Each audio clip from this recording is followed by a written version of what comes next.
ꯑꯩ ꯂꯝꯕꯤꯗꯅꯤ ꯏꯇꯥꯎꯁꯤꯡ ꯑꯩ ꯂꯝꯕꯤꯗ ꯁꯤ ꯑꯩꯅ ꯂꯩꯕ ꯕꯤꯜꯗꯤꯡꯗꯨꯅꯤ ꯑꯃ ꯇꯨꯝꯕꯁꯦ ꯑꯁꯤꯒ ꯑꯩꯅ ꯂꯩꯕ ꯕꯤꯜꯗꯤꯡꯗꯨꯅꯤ ꯑꯗꯣ ꯑꯩꯁꯤ ꯏꯇꯥꯎ ꯑꯃꯈꯛ ꯂꯧꯈꯠꯄ ꯂꯥꯛꯏ ꯍꯥꯏꯌꯦ ꯂꯧꯈꯠꯄꯁꯤ ꯑꯃꯨꯛꯀ ꯅꯣꯏ ꯂꯥꯟꯅ ꯈꯜꯈꯤꯅꯤꯀꯣ ꯃꯅꯤꯄꯨꯔ ꯂꯣꯝꯒꯤ ꯑꯩꯈꯣꯏ ꯀꯁꯥꯔ ꯂꯣꯝꯒꯤ ꯂꯧꯈꯠ ꯂꯧꯊꯥꯗꯨ ꯅꯠꯇꯦꯗ ꯈꯪꯕ꯭ꯔꯅꯦ ꯑꯗꯨꯝ ꯃꯐꯝ ꯑꯃꯗ ꯆꯠꯄꯒꯤ ꯂꯧꯈꯠꯄ ꯂꯥꯛꯄꯅꯤ ꯑꯗꯣꯝꯗꯅꯕꯨ ꯂꯧꯈꯠꯄ ꯍꯥꯏꯔꯒꯅꯕꯨ ꯈꯖꯤꯛꯇꯪ ꯗꯨꯛ ꯂꯥꯎꯕ ꯑꯃ ꯇꯧꯕꯗꯣ ꯎꯁꯤꯗꯅꯕꯨ ꯂꯧꯈꯠꯄ ꯍꯥꯏꯔꯒꯅꯕꯨ ꯎꯁꯤꯗꯅꯕꯨ ꯀꯣꯏꯕ ꯆꯠꯄ ꯑꯗꯩ ꯉꯍꯥꯛꯇꯪ ꯏꯃꯥꯟꯅꯕ ꯏꯔꯨꯞ ꯃꯈꯩ ꯑꯗꯨꯝ ꯐꯪꯅ ꯆꯥꯅꯕꯗꯣ ꯑꯗꯨꯅꯤ ꯁꯤꯁꯨ ꯃꯃꯤꯡꯁꯤ ꯃꯌꯥꯝ ꯑꯃ ꯊꯣꯛꯇꯅ ꯀꯤꯔꯨꯝꯕꯨ ꯇꯧꯕ ꯑꯃ ꯌꯥꯎꯁꯤꯜꯂꯛꯂꯦ ꯂꯧꯈꯠꯄ ꯑꯗꯨ ꯑꯗꯥ ꯍꯥꯏꯅ ꯂꯧꯈꯠꯄꯁꯦ ꯑꯗꯨꯝ ꯅꯨꯡꯁꯤꯗꯕꯩ ꯂꯧꯈꯠꯄꯅꯤꯗ ꯂꯧꯈꯠꯄ ꯂꯥꯛꯑꯦ ꯍꯥꯏ ꯃꯗꯨ ꯉꯥꯏꯖꯔꯤꯕꯅꯤ ꯃꯥꯕꯨ ꯅꯨꯃꯤꯠ ꯇꯥꯗ꯭ꯔꯤ ꯁꯦꯟꯆꯨꯔꯤ ꯑꯗꯨ ꯁꯥ ꯂꯧꯅꯤꯡꯕꯅꯤ ꯁꯥ ꯑꯩꯈꯣꯏꯒꯤ ꯕꯪꯒ꯭ꯂꯥꯗꯦꯁꯇꯒꯤ ꯂꯥꯛꯄ ꯁꯟꯁꯥꯅꯦ ꯁꯟꯁꯥ ꯃꯈꯣꯏꯒꯤ ꯃꯁꯔꯤ ꯃꯈꯩꯅ ꯁꯟꯁꯥ ꯌꯣꯜꯂꯤꯕꯥꯍꯤ ꯁꯜ ꯃꯆꯥꯁꯤ ꯈꯖꯤꯛꯇꯪ ꯀꯩꯅꯣꯝ ꯇꯧꯔꯛꯑꯕ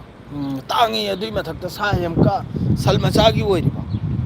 ꯑꯗꯨꯅ ꯁꯥ ꯍꯦꯛ ꯍꯧꯐꯝ ꯑꯃ ꯈꯪꯗ꯭ꯔꯦ ꯃꯗꯩꯗꯤ ꯑꯇꯩ ꯌꯨꯄꯤ ꯃꯆꯥꯅ ꯑꯩꯈꯣꯏꯒꯤ ꯁꯥ ꯌꯣꯜꯂꯤꯕ ꯍꯥꯏꯅꯕꯨ ꯀꯩꯅꯣꯝ ꯇꯧꯔꯤꯕ ꯊꯣꯡꯂꯦꯒ ꯃꯅꯨꯡ ꯍꯦꯛ ꯃꯨꯔꯤꯕ ꯁꯥ ꯍꯦꯛ ꯑꯗꯨꯅ ꯍꯧꯖꯤꯛ ꯑꯩꯈꯣꯏꯅ ꯇꯥꯅꯔꯤꯁꯤꯅ ꯑꯩꯈꯣꯏ ꯃꯔꯤ ꯃꯉꯥꯅ ꯍꯧꯖꯤꯛ ꯇꯥꯅꯔꯤꯁꯤꯅꯕꯨ ꯕꯪꯒ꯭ꯂꯥꯗꯦꯁꯀꯤ ꯅꯨꯃꯤꯠ ꯇꯥꯗ꯭ꯔꯤ ꯋꯥꯂꯩꯀꯨꯝ ꯑꯁꯂꯥꯝ ꯅꯨꯡꯉꯥꯏꯔꯤ ꯕꯟꯙꯨ ꯑꯁꯂꯥꯃꯨ ꯑꯂꯩꯀꯨꯝ ꯋꯥꯂꯩꯀꯨꯝ ꯑꯁꯂꯥꯝ ꯏꯝꯔꯥꯟ ꯈꯥꯟ ꯕꯪꯒ꯭ꯂꯥꯗꯦꯁꯇꯒꯤ ꯁꯥꯁꯦ ꯃꯇꯨꯝ ꯄꯤꯁ ꯂꯥꯛꯑꯦꯕ ꯑꯆꯧ ꯑꯆꯧꯕ ꯄꯤꯁꯅꯦ ꯁꯜꯒꯤ ꯑꯗꯨ ꯅꯍꯤꯁꯤ ꯑꯗꯨ ꯂꯧꯁꯤꯔꯥ ꯍꯥꯏꯅ ꯑꯗꯨ ꯉꯥꯏꯔꯤꯕꯅꯤ ꯑꯩꯕꯨ ꯂꯧꯈꯠꯄ ꯂꯥꯛꯏ ꯑꯗꯣ ꯑꯩ ꯒꯥꯔꯤꯗꯨ ꯁꯒꯣꯜꯖꯦꯟ ꯈꯨꯗꯤꯡꯒꯤ ꯑꯩꯒꯤꯁꯦ ꯕꯦꯔꯥ ꯑꯃ ꯊꯥꯡꯉꯦ ꯍꯥꯏꯕ ꯁꯒꯣꯜ ꯁꯦꯟꯁꯤ ꯌꯧꯔꯛꯄꯒ ꯊꯥꯔꯁꯗꯦꯁꯤ ꯌꯧꯔꯛꯄꯒ ꯑꯩꯉꯣꯟꯗ ꯂꯩꯔꯝꯕ ꯒꯥꯔꯤꯁꯦ ꯍꯦꯛꯇ ꯕꯤꯖꯤ ꯑꯣꯏꯕ ꯅꯍꯤ ꯑꯩꯉꯣꯟꯗ ꯂꯩꯔꯝꯕ ꯉꯔꯥꯡ ꯅꯍꯥꯟꯗꯩ ꯊꯧꯅꯕꯗꯨꯅꯕꯨ ꯋꯥꯂꯩꯀꯨꯝ ꯑꯁꯂꯥꯝ ꯏꯝꯔꯥꯟ ꯈꯥꯟ ꯑꯩꯉꯣꯟꯗ ꯂꯩꯔꯝꯕ ꯒꯥꯔꯤꯗꯨꯅꯕꯨ ꯉꯁꯤ ꯀꯩꯅꯣꯝꯒꯤ ꯑꯣꯏꯅ ꯆꯠꯈ꯭ꯔꯦ ꯀꯔꯤ ꯍꯥꯏ ꯔꯤꯌꯥꯠꯀꯤ ꯑꯣꯏꯅ ꯑꯗꯨ ꯊꯥꯡꯖ ꯅꯨꯃꯤꯠ ꯍꯌꯦꯡ ꯁꯇꯔꯗꯦ ꯅꯨꯃꯤꯠ ꯑꯗꯨ ꯍꯜꯂꯛꯄꯩ ꯋꯥꯅꯤ ꯒꯥꯔꯤꯗꯣ ꯍꯜꯂꯛꯂꯒ ꯑꯩꯅ ꯑꯃꯨꯛꯀ ꯊꯧꯔꯅꯤ ꯃꯗꯨ ꯏꯝꯄꯣꯔꯇꯦꯟ ꯀꯣꯏꯕ ꯅꯨꯃꯤꯠꯁꯦ ꯁꯒꯣꯜꯁꯦꯟ ꯏꯔꯥꯏꯁꯤꯗꯤ ꯁꯨꯇꯤꯅꯤꯗꯅ ꯁꯒꯣꯜꯁꯦꯟ ꯏꯔꯥꯏ ꯊꯥꯡꯖ ꯖꯨꯃꯦꯔꯥꯠ ꯃꯗꯩꯗꯤ ꯖꯨꯝꯃꯥ ꯁꯇꯔꯗꯦ ꯁꯤ ꯑꯩꯈꯣꯏꯒꯤ ꯁꯨꯇꯤꯅ ꯁꯨꯇꯤ ꯅꯨꯃꯤꯠꯁꯤꯗ ꯀꯣꯏꯒꯦ ꯁꯥꯜꯒꯦ ꯆꯠꯊꯣꯛꯀꯦ ꯍꯥꯏꯕ ꯅꯨꯃꯤꯠꯇꯣ ꯁꯤ ꯑꯗꯨꯝ ꯈꯨꯌꯧꯅꯗꯧꯔꯤꯕꯅꯤ ꯑꯗꯨꯝ ꯑꯃꯔꯣꯝꯗ ꯅꯠꯇ꯭ꯔꯒ ꯑꯃꯔꯣꯝꯗ ꯊꯕꯛ ꯂꯥꯛꯆꯟꯕ ꯅꯠꯇ꯭ꯔꯒꯅꯕꯨ ꯒꯥꯔꯤ ꯂꯩꯈꯤꯗꯕ ꯁꯤꯒꯨꯝꯕꯁꯦ ꯌꯥꯝꯅ ꯀꯩꯅꯣꯝꯁꯦ ꯌꯥꯝꯅ ꯑꯣꯏꯔꯛꯑꯕ ꯑꯗꯣ ꯁꯧꯗꯤꯁꯤꯁꯨ ꯃꯌꯥꯝ ꯑꯃꯨꯛꯇꯪ ꯈꯖꯤꯛꯇꯪ ꯌꯦꯡꯁꯤꯁꯦ ꯂꯝꯕꯤ ꯂꯇꯥꯡꯁꯦ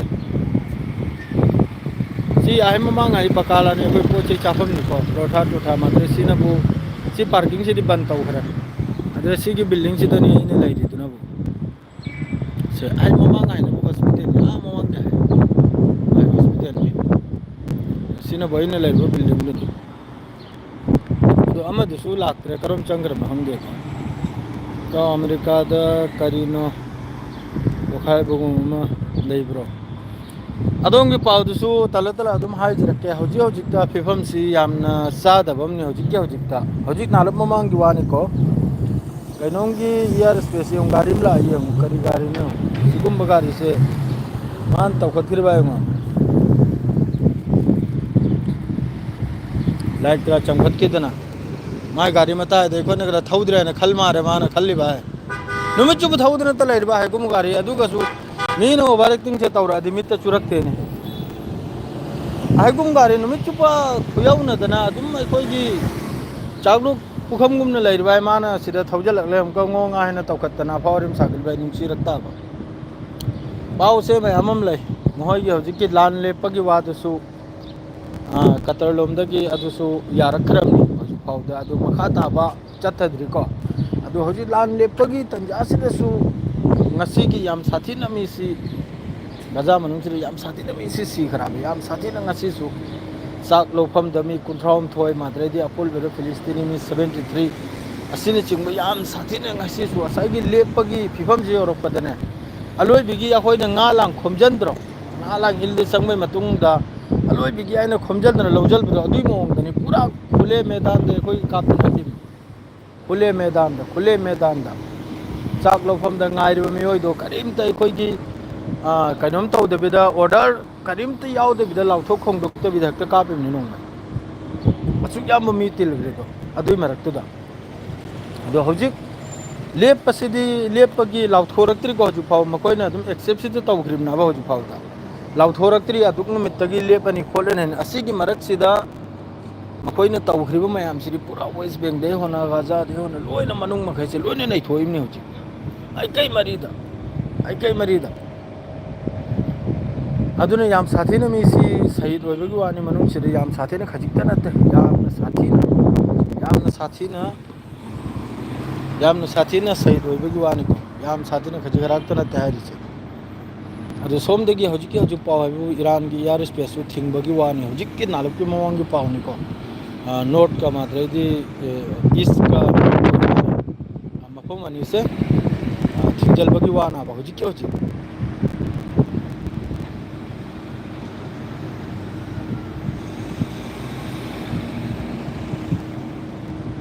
चाही ओवर होइदौरे हादो सेंचुरी नंग हादो सु खंगिनि हे आइसु माइके मेरी दे लाउथोइबनि हे ना बा करोम नरम भक्त थोगला दि हाइना खंगी ब्राने अदु थोगलक तबसिन नत्र दो ना बा वारिसे सुबह खादा कइनो सुबह खादनि ने वाल गुन लाइने सुबह खादनि अदु हौजिक ता आइना हादु हौजि तो आइबु इताउसिन लौब लागले सिसु मंगोन सु हारिमनि बिजागी मोइसिनबु कंपनी अल फला हारिदो रेन कार्ड मखोइसिना थबुक सुरिम नाबने रेन कार्ड मान सूरी मेंटेनेंस डिपार्टमेंट नाब अखोगी मेंटेनेंस डिपार्टमेंट हाइबदी हम दे पैसा मिशन दगिरा करीना बकाला दा की दुकान दो मिशन ले रंगनिरा दो मोइ सु सूरिमनी रेन हाइबदी गाड़ी कम से कम गाड़ी लिसिंग मंगा रोमला गाड़ी लिसिंग मंगा सिगी पूरा कंपनी एमनी मखोइसे अदु वीजा सी मयाम न दिहारम गनी एखोइना वीजा सी यंग कंपनी की वीजा सी अवेलेबल ओइबसी आ कनम दो ओइदिम ना एजेंट डायरेक्ट चलिंग मक चबदे डायरेक्ट एजेंट चलिम ना अदु इताव मखैना वीजा हारिसे अखोइसु पुनिंग लक्तम न त लोइ पुनिंग ला इम अखोइ दे पूरा खुल लोइना तार रो हारिम नि अखो अदु याखोइ द पीदम नि याखोइना बस लाइन तौबी बसरा एखोइ करिम तो उपाय ली जदा ऑफिस हायरगा ऑफिस त मसान थी ऑफिस हायरगा ऑफिस त मसान तू इताव न सारी से मयाम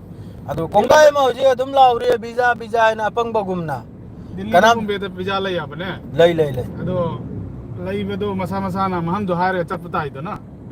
चतर गदी यारो चप मथौता खोंग लेंग मथौता थी पे मथौता हल मथौता थी अंदर का कोई ना तुम तो कदौरे ने हार गदी याद कना अल्लाह ना खुद याद हापलिम ना चेतना कोई ने सूर खलो का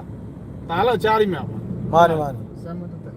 सियंगो मासु काबक सांगमने नहीं 15 बছर सुरमने सऊदी अरब सिदा अखोई दैदी खजितंग जूनियर नि आई वखलदा था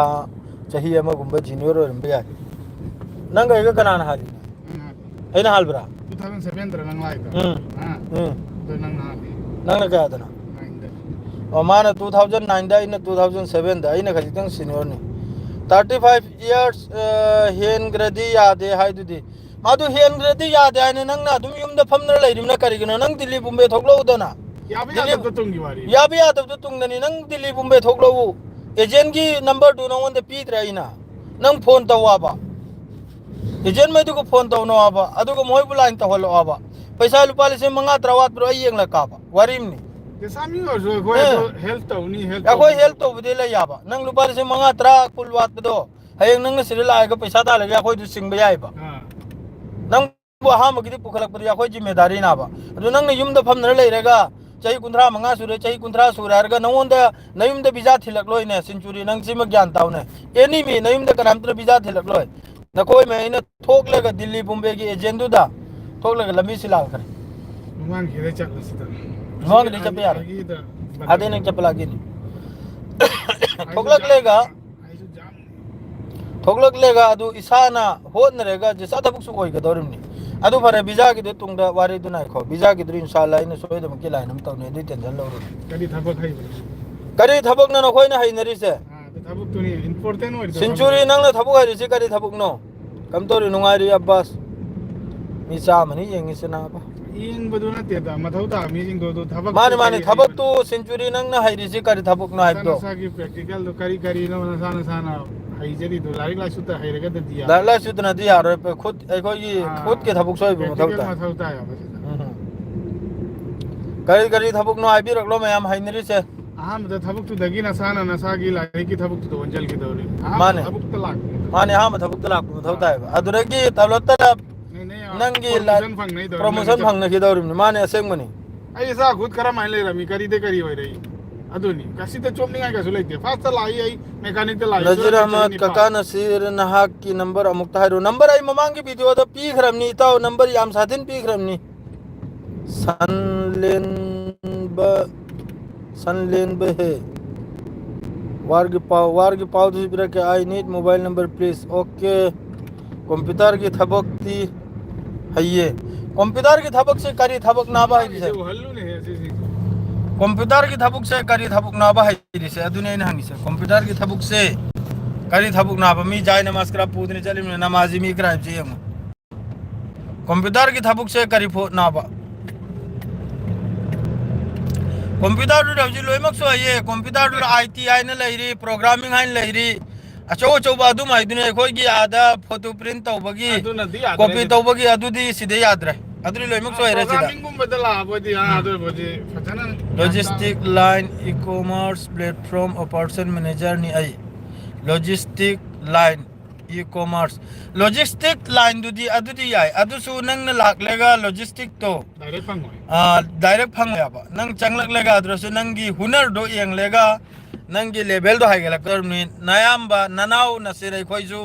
लेबर द लाखरिमनि खंगी ब्रेने लेबर द लाखरेगा या खोइजु अस खोइगी थबुक तो देखाइ बे मतुंगदा या खोइजु पोजीशन दो होजिकने लिंगना एचआर दा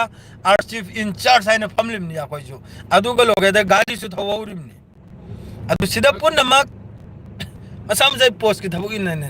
मोय से जो हेल्पर द लाखरिमनि से इता होय क्राक से मैकेनिक सुदी हाइबा अदु कैनोम दरी लाख पन ताबा या खोइगी डायरेक्ट मैकेनिक्स वीजा द लाख पन ताबा हेल्पर द नत्र वीजा द लाख हेल्पर द सुग्रिम ना बा ड्राइविंग वीजा द लाख ड्राइविंग वीजा द लाख लेगा अदुगा हजि मैकेनिक्स के पूरा इंचार्ज ने मा अदु थबुक के करिम तो वा दे थबुक को हाइरदी जा खुद के थबुक मचाम तो सु हाइबा तारगदी करिम तो बेरा लेते अदुम लाइनम तो बिया किनी अदुरी अखोय मैम सु लेरी मैम मसिदा मणिपुर लोंगसु कसार लोंगसु मैम ले अदु करिमते चिंता तरन अदु लान की पाव से हाइरक लगे मैम दा थबक किसे हयंग फजरा मतम मम द नहीं नसे लान से हौजी हौजिकता हमास की तरफ तगी कतर द फमली से हमास की डेलीगेशन हमास की मखोय की लीडर खर फमली से असिबु मखोय की पर्सनल खुजु खुलाई महोय द पाइर द पिस्तौल वगैरह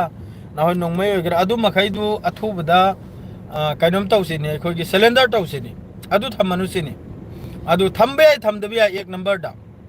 दुई नंबर दा नबु हौजी कतर हमलिबा मखोय की हमास की लीडर मखैदु की तरफ तगी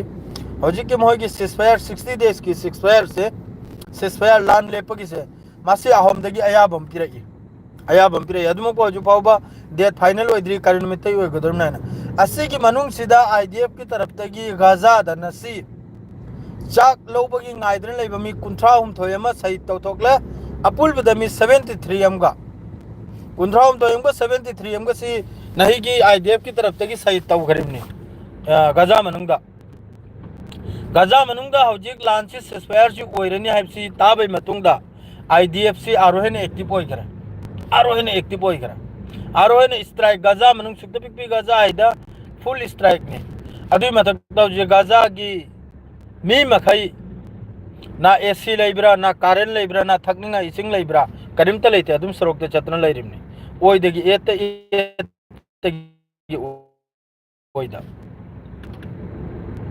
ओइदगी ओ एते ओइदा अदु हौजिक तौद्र लेमने गजा मनुंगाइदा ईरान की तरफ तगी पाव बुबु ईरान की एयर स्पेस नालप ममांगदा पूरा बंद तौखरे ईरान की एयर स्पेस अदुगा लोगेदा ईरान की हौजिक की इंटरनेशनल तेहरान की एयरपोर्ट माद्रेदी सोमनबु बेनगोरियन एयरपोर्ट असिदगी फ्लाइट मखैसु नाकल म थैदोखिबगी पावलाई थैदोक बाइदि अखोयगी करिगुंबा लान कचे ओइबे फिबम दने हौजिक कराबदि सुम तौदना ममांगै दसु सिस्फायर ओइगाइन तौबकांदा अखोयगी कनमना सऊदी अरबना इजराइल सिबु तस्लिम तौबगी तौबकांदा हमास ने अटैक तौख्रिबनि 7 अक्टोबर दा अदुम तौदना हौजिक सिस्फायर सी डेट तनी थोलक्तरे से कम तम सिस्फायर होइदरनो करिमते खंगद्रि हजु फावबा असिगे तंजासिर अमक ईरान एयर स्पेस तौदना अमम बन तौदना स्टेटमेंट पीना तौरसे करिगुम्बा लानसी चाउना तौरपै मोंग अम दौजिक सु लैदि अब योमसे लाइब्रम लाइव से पुंग तरुक तरुक मखाय दनी टाइमिंग से मुजिबुर रहमान मादू नहीं से खजिक्तंग सगोन चेन सिना खजिक्तंग बेरा होइदना याखोय जु थोकला ब खर ngंतक नहीं थोक थोलक ले रादी याम साथी ने भीर ना बा एडवांस खर ओइरा खराब नहीं वारो बि बियादे दो हौजिक गजा की यामना गजा सिगी मरम दने आईडीएफ की मी सिर दे पाउ पिनिंग सेंग नाइबदा आईडीएफ की लान मी सिद्र दी पाउ पिनिंग दे करेगा दी फिलिस्तीनी आई की इची नाउ दुत सिदुई पाउ दुम दे लाउ थोक जुनु आइत्रा नुमित चुपा कनाम त अरब मुल्क महिलोन मचिल मेंद्र लैरिम ए टू जेड कनाम त ngang मनते अमेरिका गुमना मिडिल ईस्ट हंदे से स्फेयर जी याद रदी मिडिल ईस्ट वा फरो हैब कांदा लैरिबो Middle East country Islamic country मखै लोइन मचिल मेंद्र लैरिम अमेरिका गुमना आ यूनाइटेड स्टेट तगी फमले ग धमकी दो कांदा अमेरिका दे फमले ग धमकी दो कांदा ने तुमिन लैरिम माद्रे दी हजि की ब्रेकिंग अपडेट अमा नहल इजराइल की मथकता लान तौखरिबा स्ट्राइक तौखरि मखैदो अदु की सोरल जाम अदु की अटैक तौबगी टाइमिंग अदुदा कापखबगी टाइमिंग पुनमक से ईरान की सुप्रीम लीडर ना अदु की कमांडो माना कमान पीरिम ना ईरान की सुप्रीम लीडर अली खुमैनी ने कमान पीरिम ना है कमान सेंटर की सी मतम दे अटैक तौबा सिगी मफम दे अटैक तौबा सिगी मफम दे मिसाइल का पाइना मसाना ने ए टू जेड हौबदगी अलोय बि फावबा लान लेप फावबा मान लोयना सिल्लिम ना अली खुमैनी चाही 85 सूरबा अल्लाह ना अदु सोमदे जवान चाही कुल मंगा भाव कुंद्रा भावा हुकूमत तौरी वालोन दे करी आइरो वालोन दाबा गजा मनुंग दौजिक पर्दा ओइनिंगाई गजा दे लेरिबा नुपी अंगांग आही करी मोंग दे बाथरूम जलमनो करी मोंग दे कानुम जलमनो करिम ते खंगदे गजा मनुंग दौजिक पर्दा ओइबो पोर भाव लेते अदुई मथकते कारण लेत्रिमनी इसिंग लैखिद्रिमनी अदुई मथकते सारबा कया नौजी हजि की खुसारो अदु गुमदु तौरमनी मखोय मखैसिन अदु लोय मक्सु अमेरिका की इजराइल की लोय मक्सु चागोरवल करे सेंग ना बियाम सादिन चाइनिंग अकाम पे ना अदु यामन बुदि ngang je kananam tor jandak Iran सु खरा सोगन माले इजराइल दो पोत यामना इंडिया दा मोदी की सपोर्ट तौबगुम बनी लोयना माने अखोय की हिंदुस्तान देने सी हिंदुस्तान दे अखोय की गवर्नमेंट बु नरेंद्र मोदी बु सपोर्ट तौरी दो अदु फिबम दुनि सिदे तौरी सेम टू सेम अदुनि सिदे तौरी से बीजेपी गवर्नमेंट बु सपोर्ट तौ बदो अदुनि वासु कन्न ngang यादबा नंग कन्न ngang नंग जेल चाक चरे अदु की फिफम नि सिदा सी आई वाखल ममांग दे खोय की इंडिया की प्राइम मिनिस्टर लागलम बदो पीएम लागलम बदो अदुना करी गुंबा सी की निंगथौ सी की मना कोंगजिरा सोंजल लंबकरा यावर मारे ने खल्ले खोय सु सेम टू सेम अदुनि हाय रूपने आई खोय सिदा जिन थोक तने ने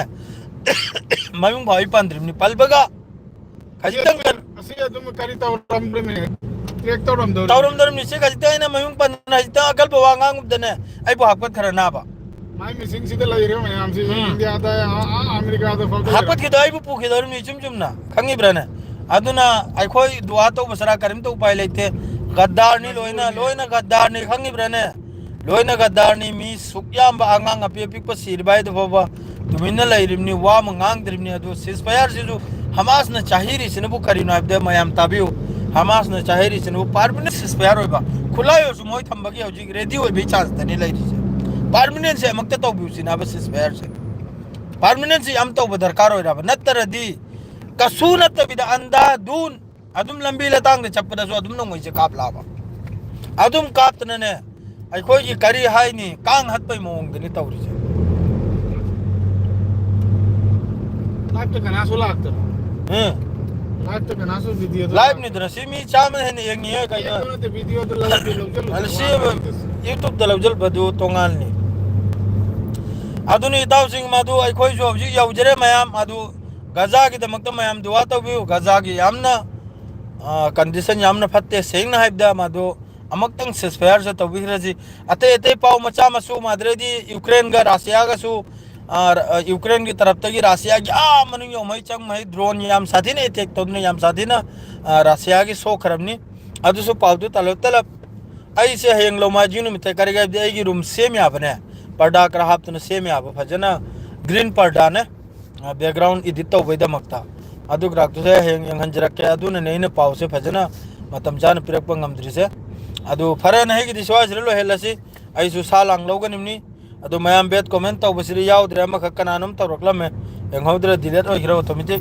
असि यारगलो हिजरन है गिदी सलाम अलैकुम जुम्मा मुबारक गुड नाइट मयाम।